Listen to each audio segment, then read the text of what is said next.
pertama tentunya kita bersyukur kepada Allah karena di pagi hari ini alhamdulillah Allah bukakan hati kita, Allah ringankan langkah kita sehingga kita mampu melaksanakan sholat subuh secara berjamaah, duduk i'tikaf di musala ini. Mudah-mudahan apa yang kita laksanakan di pagi hari ini dicatat sebagai amal ibadah di sisi Allah Subhanahu wa Ta'ala. Amin. Orang yang diberikan Allah dunia, may yuhib man la yuhib. Jadi kalau orang diberikan Allah dunia, rezekinya lancar, usahanya bagus, hajatnya mungkin sekilas mata selalu dikabulkan oleh Allah. Itu boleh jadi dia itu dicintai oleh Allah atau tidak dicintai oleh Allah.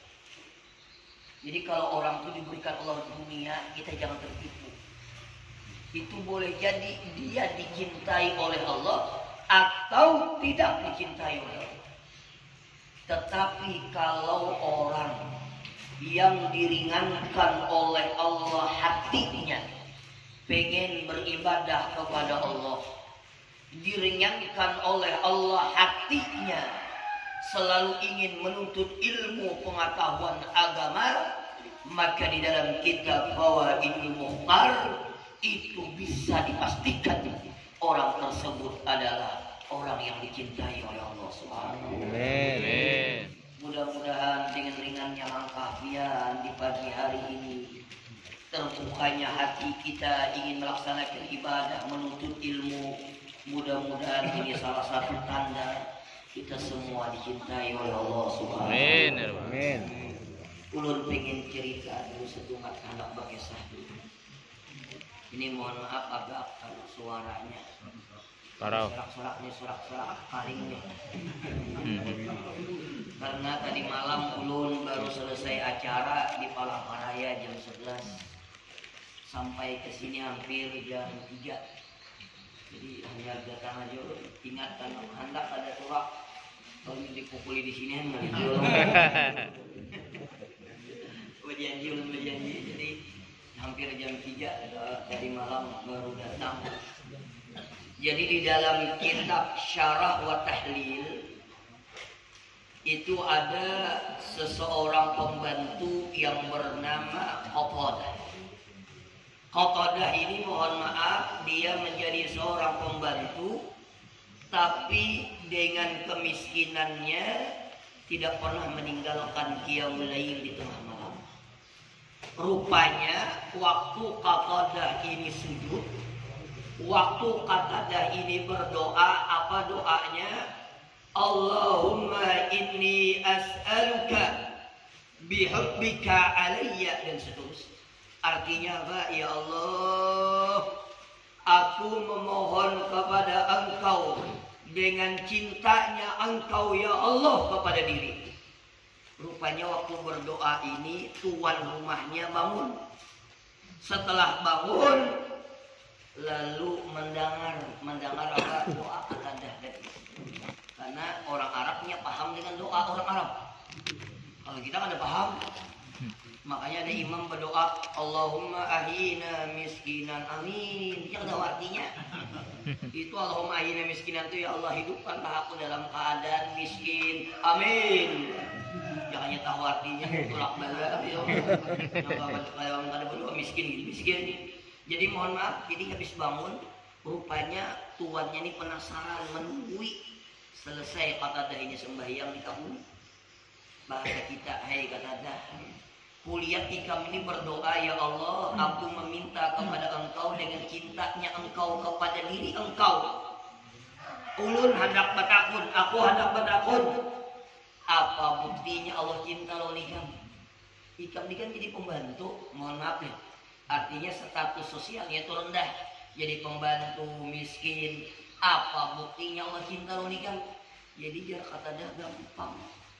Buktinya Allah cinta lawan aku malam tadi aku diringankan oleh Allah untuk bangun, untuk bermunajat kepada Allah, untuk melaksanakan qiyamul lail, untuk memuji Allah. Seandainya aku tidak dicintai oleh Allah, mungkin tadi malam aku terlalu tidur dengan kebanyakan orang lain, mengaruh di tempat tilangnya, kaliur waktu guling di pagi hari, kada kawa bangun di tengah malam. Tapi kata-kata karena Allah cinta lawan aku, Allah ringankan aku untuk beribadah kepada Allah Subhanahu wa Ta'ala. Sekali lagi mudah-mudahan di pagi hari ini dengan melawan hawa nafsu kita bisa salat berjamaah, duduk iktikaf di sini. Mudah-mudahan ini tanda Allah cinta kepada kita. Amin. Bapak Ibu hadirin sekalian yang berbahagia, Al-Imam Al-Haddad, Al-Imam Abdullah Al-Haddad, pengarang Ratibul Haddad. Bisa kalau mendengar Ratibul Haddad ya. Soalnya mungkin ada yang mengamalkan Ratibul Haddad. Al-Imam Abdullah Al-Haddad, sahibu Ratibul Haddad, yang mengarang Ratibul Haddad. Ada juga yang mensyarahkan Ratibul Haddad itu namanya Kitab Al-Haddad, itu mensyarahkan Ratibul Haddad. Mohon maaf, beliau ini salah seorang wali Allah. Nanti ulun kaitkan dengan pelajaran kita hari ini. Mukadimah.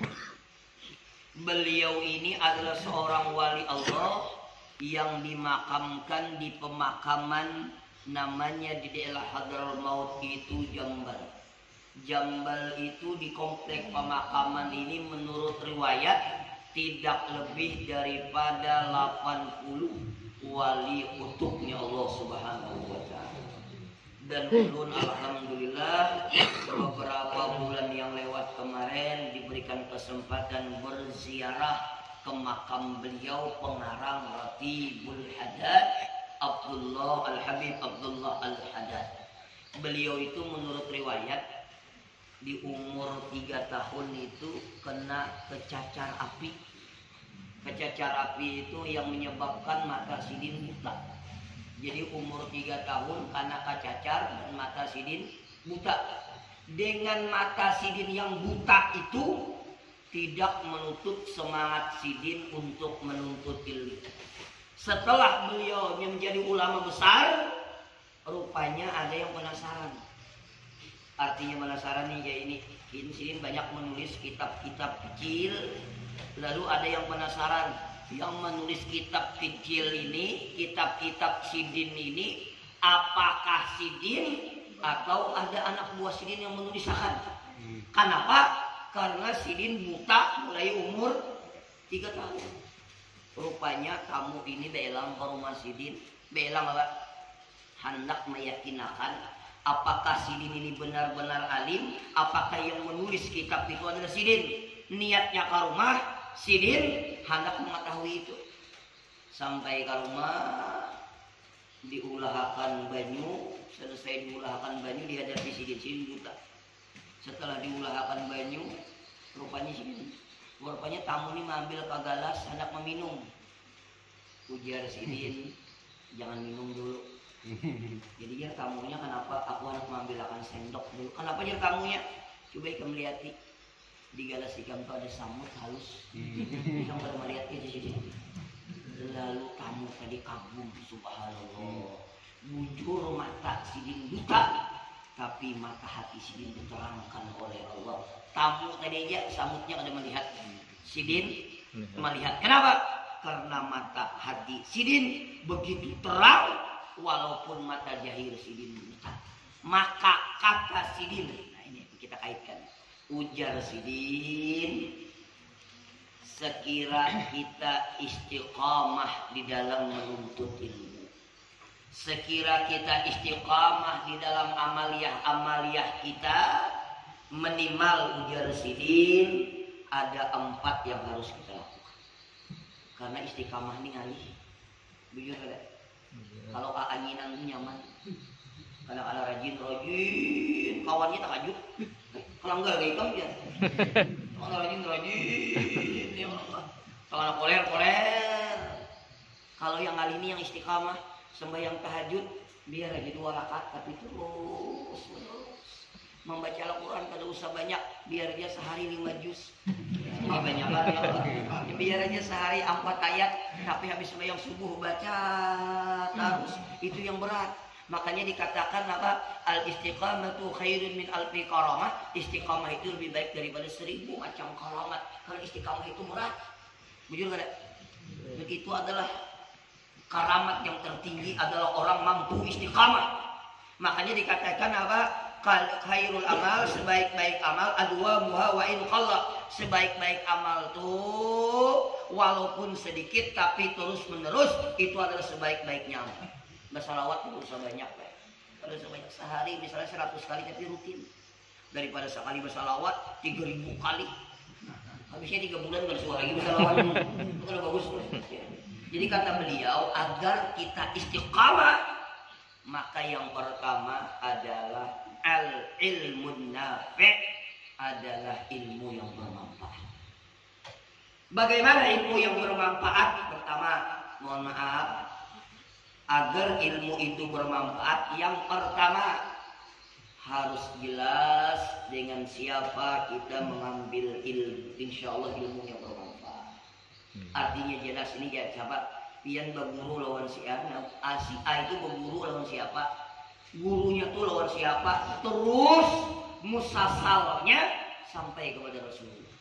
Insya Allah bila guru yang kayak itu, insya Allah gurunya kada akan menyesatkan kita. Kenapa? Jelas musalsalnya sampai kepada Rasulullah. Maka pasan ulun jangan berguru sembarangan. Apalagi berguru tengah malam, belajar tasawuf, bakadab. Mbak itu pulang syaratnya ada piduduk, kain kaci, babelati. Ini bakal lagi ke belajar tasawuf kan? itu kan jelas kan? Jadi harus musalsalnya sampai kepada Rasulullah. Ini adalah ilmu nafi', ilmu yang bermanfaat. Lalu ada 3 macam ilmu yang wajib kita tuntut. Ada berapa macam? Ada berapa macam? Ada 3 macam. Yang pertama adalah ilmu tauhid. Awwaluddin ma'rifatullah. Awal agama adalah mengenal Allah. Bagaimana kita mengenal Allah, mengenal sifatnya, mengenal apalnya, itu adalah melalui ilmu tauhid.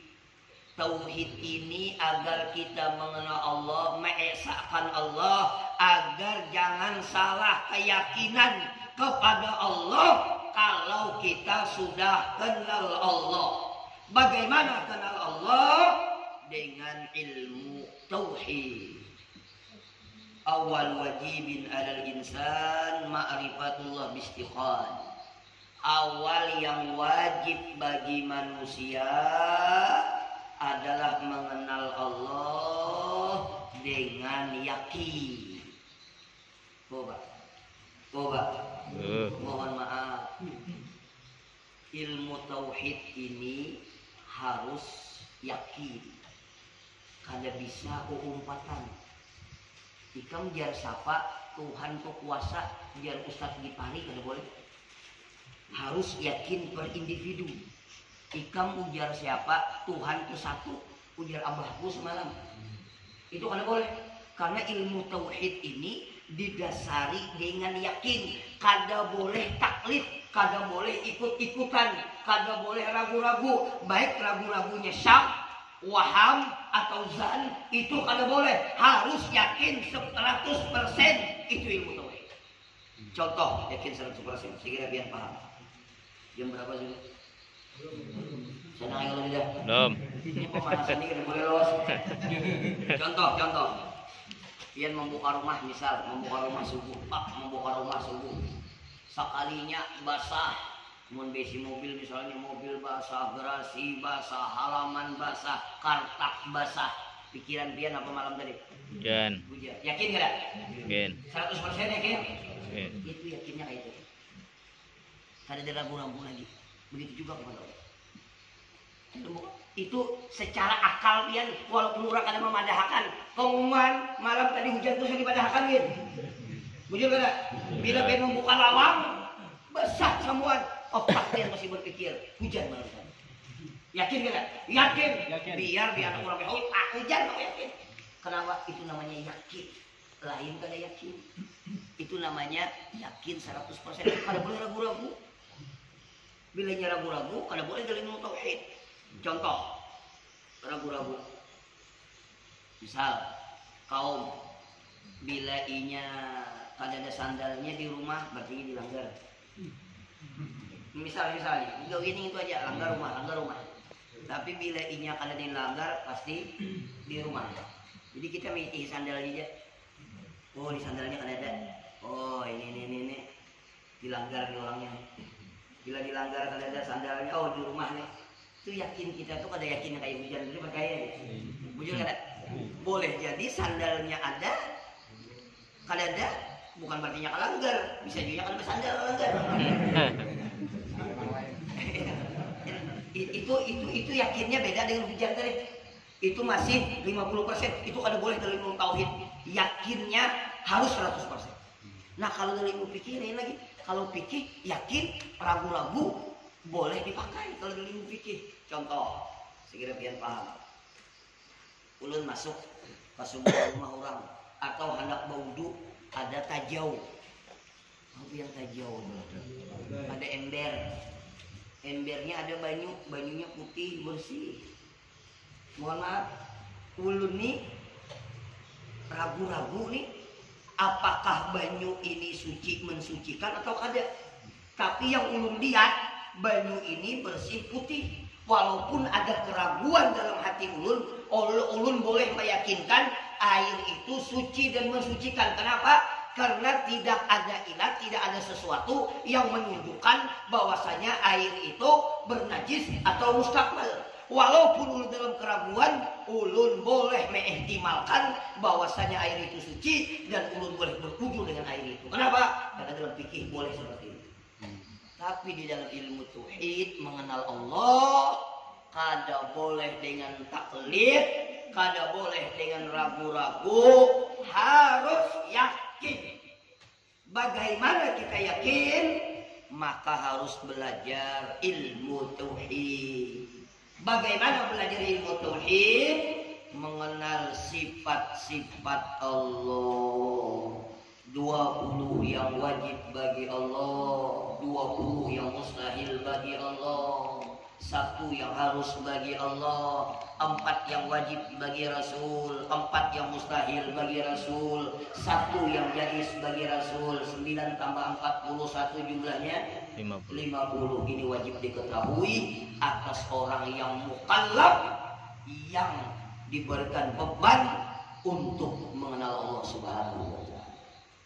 Jadi Pak, tauhid ini adalah untuk meluruskan keyakinan kita. Karena bila ini tauhidnya salah, syahadatnya kalau wujud. Makanya rukun Islam itu apa?